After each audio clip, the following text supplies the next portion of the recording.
Doy. Parang, Doy, parang papalapit yung mga boses eh.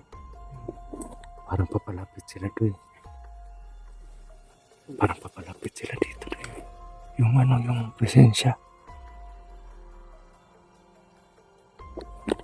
Tago tayo, Doy. Tago muna tayo. Dito. Alam, may mga armas sila, mga idol, no? Sobrang haba ng mga armas nila.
So yan po mga idol, no?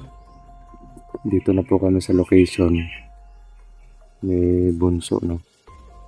At sobrang sobrang tindi po ng presensya dito mga idol.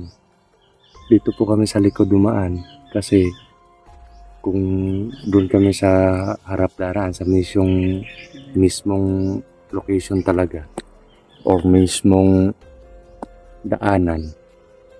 So ang mangyayari hindi po malabong mangyari na magigipit po kami sa mga kalaban doon.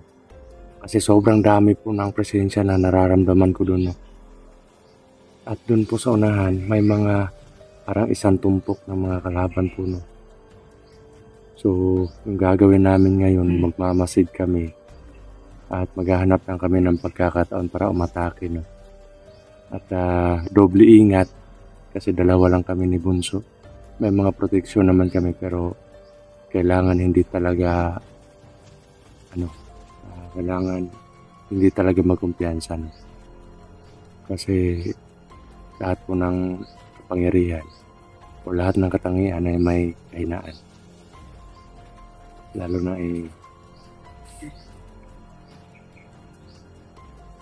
na nung mga nakaraan sobrang dami ng mga kalaban dito nung nakaraan, no? At mga high power pa yung mga armas nila. So hindi kami naka-abante noon at hindi kami nag-video noon that time, no? Nung nakaraang explore na magkasama pa kami nila Maui. So yun yung dahilan kaya umatras kami dahil sa dami ng kalaban at naubusan kami ng bala at pagkain. Umatras kami. Yun yung nangyari na kinabukasan nag-meeting kami. Tapos pag uwi ni Maui, parang papunta siya dun sa niya. Saan ba siya pupunta noon that time? Siya na disgrasya.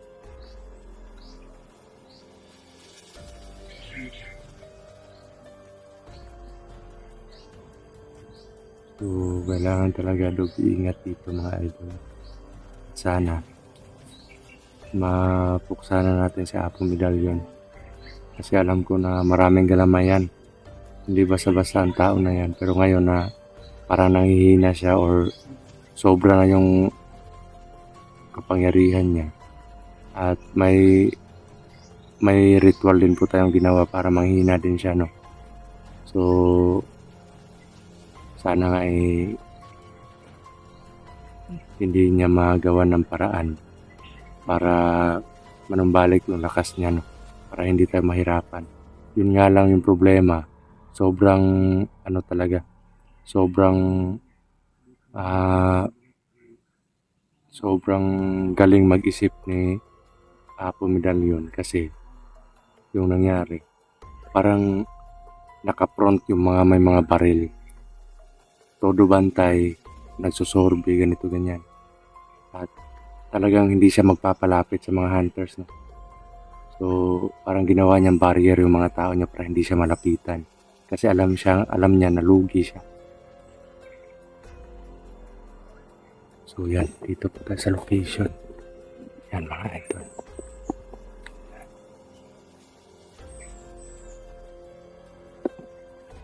Yan. Yan si Dudoy. Ingat ka dyan, Bunso ah.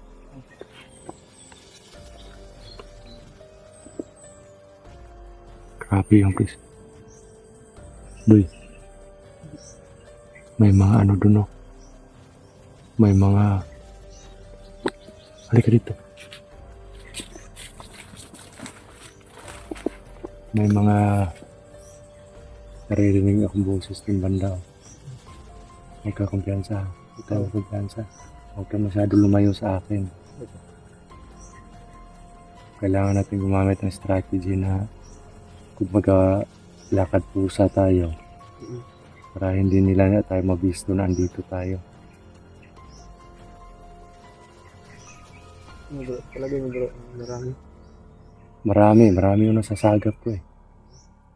Sobrang tindi po ng presensya ng area na to. parang nagkalat sila bro, no? Nagkalat sila pero okay lang sana kung nagkalat sila na paisa-isa lang. Ang problema, base doon sa nararamdaman kong presensya, 2, 3, at may mga tumpok-tumpok ganun. Yun yung na ano ko sa presensya na nararamdaman ko sa kanila. At ang masama pa dito mga idol, di kami pwedeng marunong kami magtagulilong pero dito sa lugar na to hindi gumana yung tagulilong namin. May sumpa talaga sa area na to na tinanim sa Apo Medallion. Wala to dati, di ba? Ang pangantay sa mga Antay ng parang sumpa sa mga tagulilong.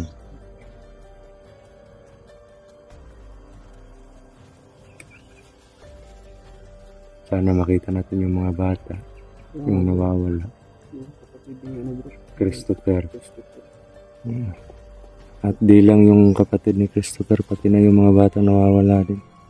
Sana kung wala man sila dito, sana ligtas sila na makauwi sa Sa akin kanila. lang bro, kung pinapatuloy pa yung mga alay ni Medallion, baka masama sila doon. Oh, yun yung dahilan, isa sa mga dahilan kung bakit nandito tayo. Dapat maligtas natin yung mga bata kung sakaling nandito sila. Kasi hindi pwede pabayaan natin yun. Yun mga idol, no? Ito lang po kasi yung location na kaya namin lakarin. Kaya hindi kami nakakapunta sa doon sa mga kapatid natin na nasa peligro. Pasensya na po kayo mga idol. Sana maintindihan niyo po. Kung may sapat lang talaga na may sapat lang talaga kami mga para sa mga pangangailangan namin. Hindi po kami namimili ng tutulungan at normal yun sa amin na magtutulungan kami. Magkakapatid mga hunters. No? Nga lang talaga sa mata hindi pangangailangan. Noon ko pa sinasabi yan mga idol. So, sobrang delikado ng lugar o ng bayan namin kung titigil kami sa exploration dito. No? Kasi kumikilos sila pag wala kami. Yung iba nga bro, nandun sa patag, yun yung kumukuha ng mga mga biktima ng mga bata. Kaya nga hindi kami nag-upload ng video mga idol.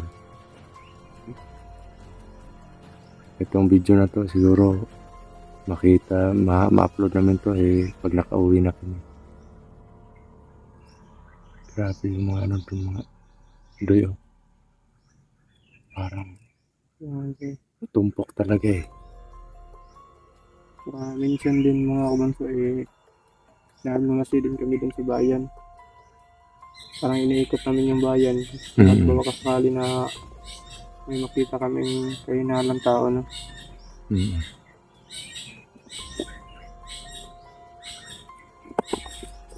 Ano yun? Grabe, parang may mata na naman si Medallion dito Parang may sinis. Parang masinyalis yung ibon.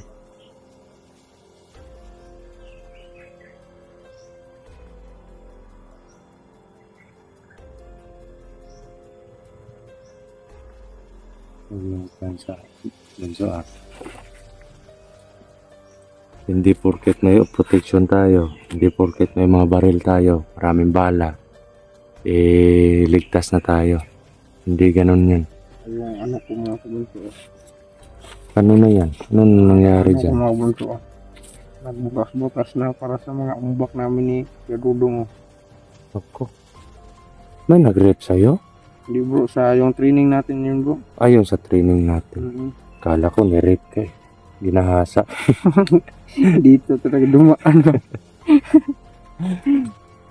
Nako, Dodo. Doy. Parang, Doy. Parang papalapit yung mga boses Parang papalapit sila, Doy. Parang papalapit sila dito, Doy. Yung presensya. Tago tayo, Doy. Tago muna tayo. Dito.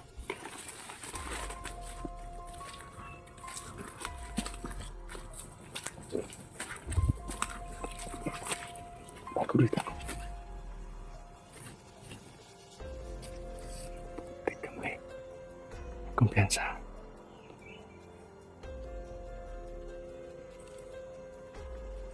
Ito sila galing mga idol, Parang papalapit sila. Palapit sila dito sa amin. Parang yun yung ibon, yung sinyalis nila Putik, ang dami.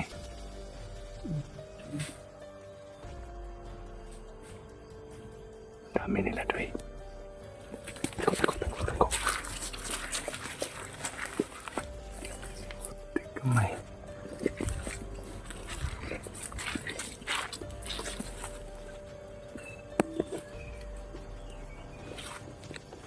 Dami nila mga idol, Doy, dito ka, Doy. Tago ka dito. Kumpiyansa.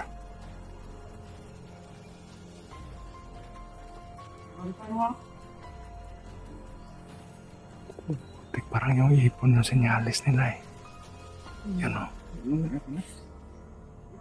Alam mo yung mga armas sila mga idol, Sobrang haba ng mga armas nila.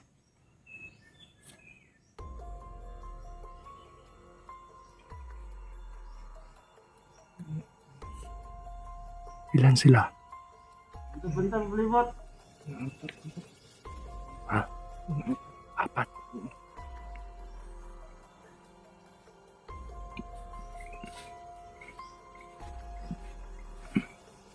Para sila yung na-assign dito na area. Oo.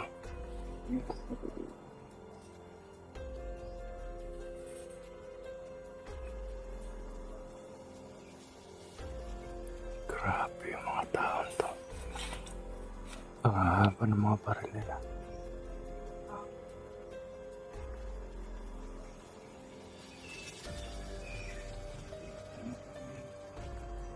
Apat sila Tulog na tayo.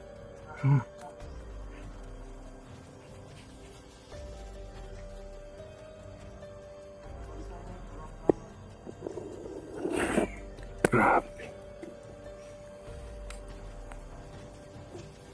Doy. Kumpiyansa, Doy,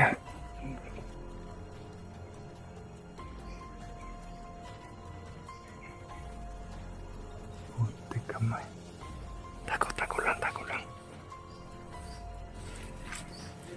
Inyo, bantay mo. Matay mo mga mata. Okay, tago rin. Tago lang.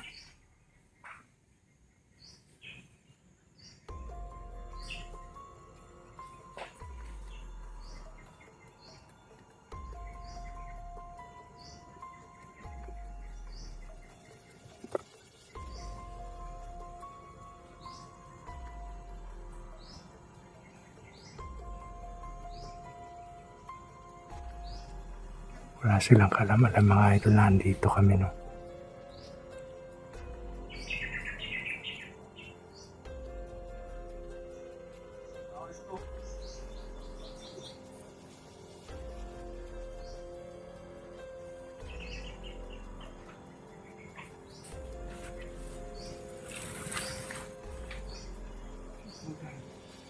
Dami nila. Tapos sobrang lalakas ng mga ano nila, presensya.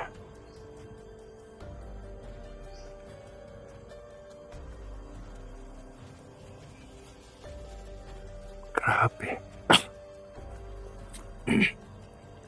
Muntik na ako maupo. Buti na lang, hindi narinig.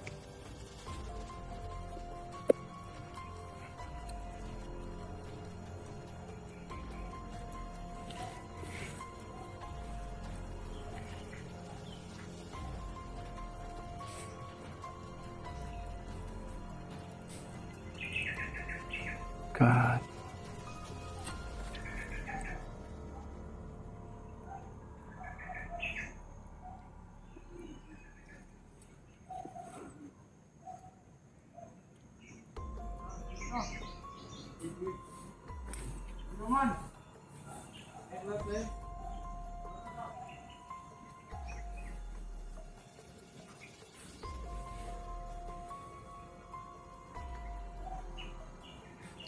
Grabe yung mga baril nila, Bunso. Ang haba. Delikado tayo dito pag makita nila tayong ganun. Ang gagawin natin, ilalabas natin yung mga fighting skill natin para dahan-dahan silang maubos dito. Basta magtiwala ka lang sa instruction ko, ha. Huwag ka magtatalawang isip. Saka alam na rin natin ng ano yung mga plano nila. Kasi nandito sila kanina, ay pakalat-kalat sila. Oo. Parang alam na natin yung strategy nila paano sila magbantay.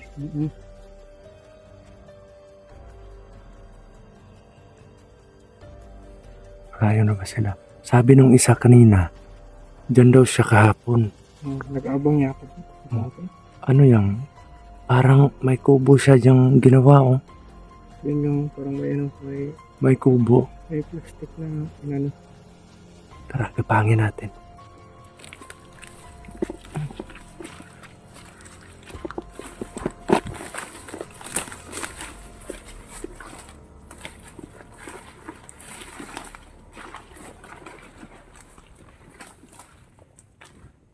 Ay, dito pala. Diyan pala siya nagtatago. Yan, oh. Siguro, may dala siyang baril. Or sniper siguro yun. Baka mga may sniper dito sa ano. May mga sniper na naka-assign. Nako. Kung hindi tayo magmamasid or hindi tayo mag-iingat, siguradong tayo mga argabyado dito, Bunso. Pero dapat, ano yung instruction ko? Sundin mo lang, ha?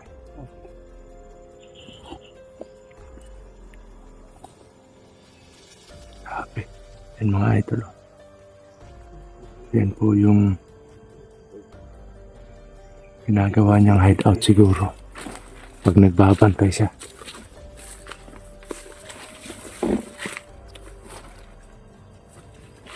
Andan, huwag kang magpatama dyan, Bunso. Ito. Sobrang ano niyan, eh. Ano? Hindi makita, eh. Yan. Matinik yan. Nako. Dito siya nagtatago. Kasi malakas yung ulan dito mga idol eh. Kaya yung nangyari siguro, dyan lang siya naka-standby habang nagbabantay dito. Lockout kumbaga. Yung mga footstep nila. Ang dami. Halatang dito sila dumadaan. So ano? Parang malayo na yung iba no? Mm. At parang may presensya ako ng 2 tao na andyan no? Sa unahan. Siguro yan yung iniwan niya kanila bro. Baka may nagbabantay din dyan. Kasi Oo. maraming presensya akong nararamdaman. Puntahan natin. Kung kaya nating i-silent kill, sa silent kill natin. Ha? Tara.